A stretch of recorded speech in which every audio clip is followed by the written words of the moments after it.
Okay, first of all, I want to tell you how proud I am of you that you have stuck it out. You are here with me. We're continuing the most amazing chapter of Kabbalah Love, chapter 3. Such amazing, deep wisdom. Thank you, God, for revealing this deep, deep, deep spiritual technology that can change our lives. Thank you. What I'm going to tell you now, I sort of began it at the very beginning, but I'm going to go into greater detail. And this itself is the most beautiful, most transformative wisdom that you can imagine. And this wisdom comes from the holy Baal Shem Tov. Now, I want to give you a little kind of theological, let's call it progression. So, in the beginning, Abraham is the one who discovers that there's one God. Beforehand, people think there are many, many gods. And he says, no. Actually, if you look at this scientifically, Abraham was a genius. If you look at it scientifically, all these things, the sun and the moon and all these things they're working in tandem. They work together. So you can't say there's a sun god and a moon god and they're fighting each other. If they were fighting each other, we'd all explode.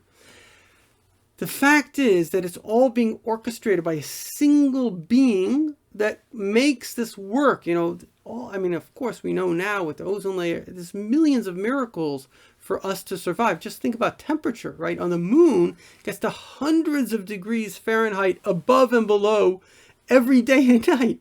So we're protected by the ozone layer. It's like a miracle. It's amazing stuff going on. Just that the temperature should be steady. Amazing. Look at the Arctic. If God forbid we're too summer, winter, we're just little tilts towards away from the sun. Remember, hundreds of degrees Fahrenheit by day and hundreds below at night, one day. So the temperature itself and everything is affected by temperature. So the point that I'm trying to bring out is that was a great discovery, that there's one being controlling everything. And Moses comes along and he says to us, guys, God has actually laws of how we should behave. And so the first thing is for the Gentiles, for everybody in the world, there's what's called the 7 Noahide laws. Now, that is basically not to curse God, not to worship idols, not to commit adultery, not to murder, not to steal, effectively not to eat an animal while it's living, not to be cruel to animals, and to have a justice system. For the Jewish people, there were a whole bunch of laws, like keep the Sabbath, keep kosher, and all these different things. The point that I'm trying to bring out is that is religion. But the Baal Shem Tov comes along and he says something extraordinary. He says, as we've mentioned, the purpose of life is infinite growth. However good you are and you're an amazing human being, you can become infinitely better all the time.